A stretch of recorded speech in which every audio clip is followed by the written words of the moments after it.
Сізді жек көретіндерге осылай жауап беріңіз: адам өмірінде бәрі бірдей болмайды. Біреулер сені қолдайды, біреулер түсінеді, ал біреулер себепсіз жек көреді. Бұл өмірдің заңы. Сен қанша мықты болсаң да, қанша дұрыс жолда жүрсең де, сені ұнатпайтын адамдар әрқашан табылады. Бірақ ең маңызды сұрақ: сен оларға қалай жауап бересің? Бұл мәтін сені жек көретін адамдарға қарсы күрес емес, бұл өзіңді сақтап қалудың, ішкі тыныштықты жоғалтпаудың және мықты болудың жолы. Бәрі сені жақсы көруі міндет емес. Ең бірінші түсіну керек нәрсе: әлемде 7 миллиард адам бар, бірақ олардың бәрі сені жақсы көруге міндетті емес. Кей адамдар сені жетістігің үшін, мінезің үшін, сырт келбетің үшін, немесе тіпті еш себепсіз жек көруі мүмкін.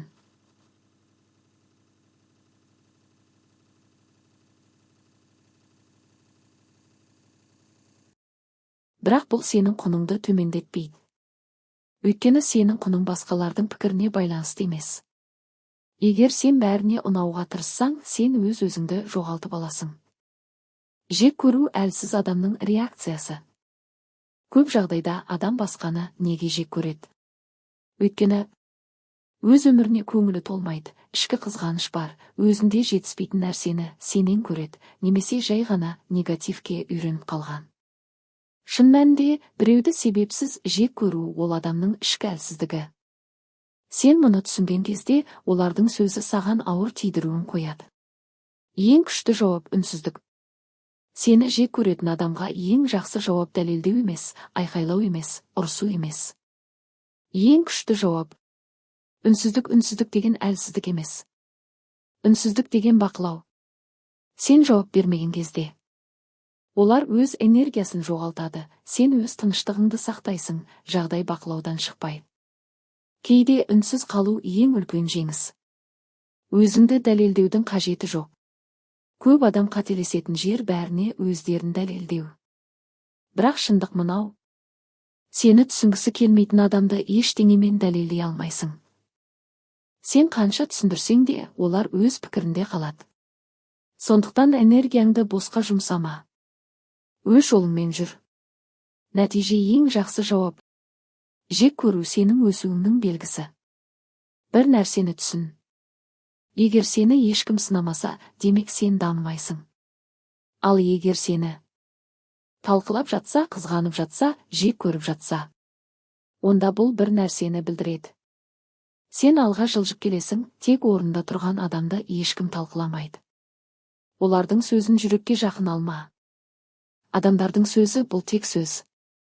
Бірақ сен оны жүрекке қабылдасаң, ойыңда қайталасаң, эмоциямен жауап берсең, онда ол сені әлсіретеді.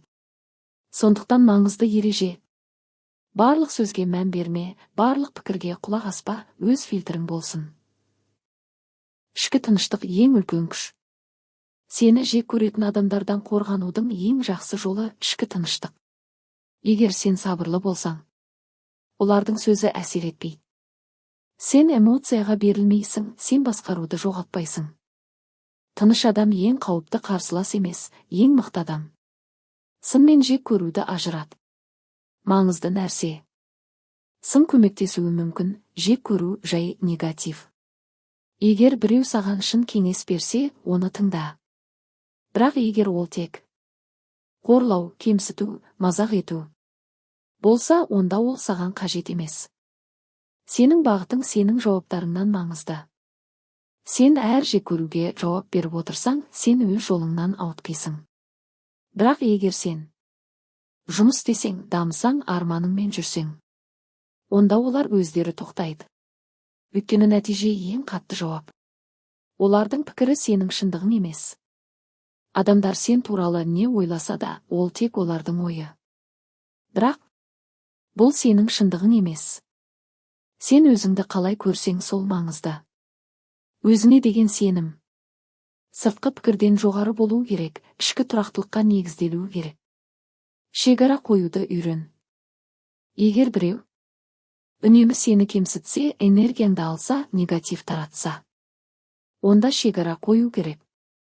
Бұл дөрекілік емес. Бұл өзіңді қорғау. Мықты адамның реакциясы.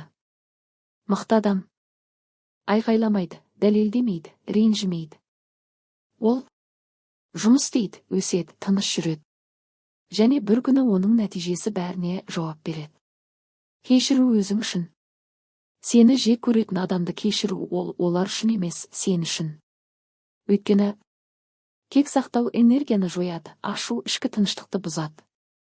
Кешіру босату. Негізгі шындық. Сені жек көруі мүмкін, бірақ бұл сенің құныңды анықтамайды, бұл сенің жолыңды тоқтатпайды, бұл сенің болашағыңды өзгертпейді. Тек сен ғана өз өміріңнің авторсың. Қорытынды.